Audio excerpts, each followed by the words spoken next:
بسم اللہ الرحمن الرحیم۔ وہ روزانہ میرے کلینک آتی تھی اور سب سے آخری سیٹ پر آ کر بیٹھ جاتی تھی۔ اس دوران وہ اپنی باری کا انتظار کرتی رہتی۔ وہ یہاں آنے والی عورتوں سے ان کی بیماری کے بارے میں سوال جواب کرتی اور ان کی بیماریوں کے متعلق غور سے سنتی۔ اس دوران وہ کھسکتی ہوئی دوبارہ آخری سیٹ پر پہنچ جاتی۔ اس کی عمر 22 یا 25 سال کے لگ بھگ ہوگی۔ کپڑے قیمتی اور صاف ستھرے پہنتی تھی۔ میں ملک کا مشہور ڈاکٹر تھا۔ دن میں سرکاری ہسپتال میں فرائض انجام دیتا اور شام کو اپنے پرائیویٹ کلینک پر رات دیر تک بیٹھتا۔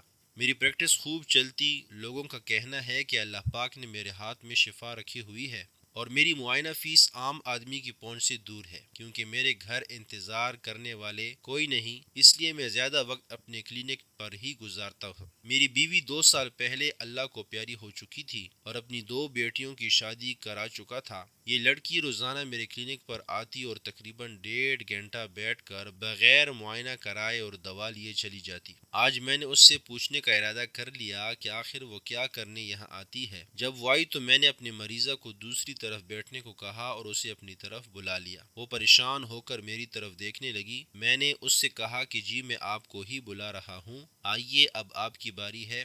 وہ اٹھی اور تقریباً گھسیٹتے ہوئے قدموں سے میرے پاس آ کر کھڑی ہو گئی۔ میں نے اس سے کہا کہ بیٹھ جائیے۔ وہ نہ چاہتے ہوئے بھی بیٹھ گئی۔ میں نے اس سے اس کا مسئلہ پوچھا۔ اس نے گلا صاف کیا اور دھیمے لہجے میں بولی، ڈاکٹر جی آپ بہت بڑے ڈاکٹر ہیں، میں غریب عورت آپ کی فیس ادا نہیں کر سکتی اور میں اپنا یہاں علاج کرانے نہیں آئی۔ میں نے پوچھا پھر آپ یہاں کیا کرنے آئی ہیں؟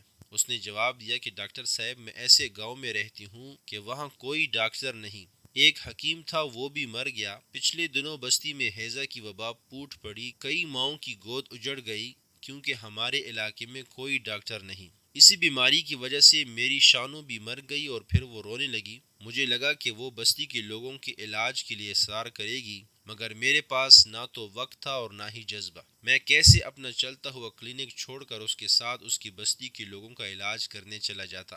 اسی خدشے کے پیش نظر میں نے پہلے ہی صاف جواب دینا مناسب سمجھا کہ دیکھو بی بی، اس میں میرا کوئی قصور نہیں۔ اگر وہاں کوئی ڈاکٹر نہیں ہے تو یہ میری نہیں بلکہ حکومت وقت کی ذمہ داری ہے اور میں اس سلسلے میں تمہاری کوئی مدد نہیں کر سکتا۔ برائے مہربانی میرا وقت ضائع نہ کرو۔ میرا غرور اور تکبر میرے لہجے سے صاف نظر آ رہا تھا۔ اس جہاں کے فانی ہونے کا اعتراف تمام مخلوقات میں سے صرف نوح انسان کو ہے، مگر پھر بھی اس کی بھوک بے قابو ہے، چاہے وہ دولت کی ہو یا کسی اور چیز کی۔ میرے مریض میرا انتظار کر رہے تھے۔ میں نے جان چھڑانے کی غرض سے غصیلے لہجے میں کہا، بی بی جب کوئی بیماری نہیں اور کوئی کام نہیں تو یہاں کیا کرنے آتی ہو؟ میرا کتنا ٹائم تمہاری وجہ سے ضائع ہو گیا ہے۔ اس نے چند ثانیے میرے چہرے کو دیکھا۔ اس کے چہرے پر حیرانی صاف پڑی جا سکتی تھی۔ شاید اسے مجھ جیسے اعلیٰ درجے کے ڈاکٹر سے ایسے گھٹیا پن کی امید نہ تھی۔ وہ گویا بولی، ڈاکٹر جی آپ کے پاس جو مریض آتے ہیں میں ان سے باتوں باتوں میں ان کی بیماری کے متعلق پوچھتی ہوں،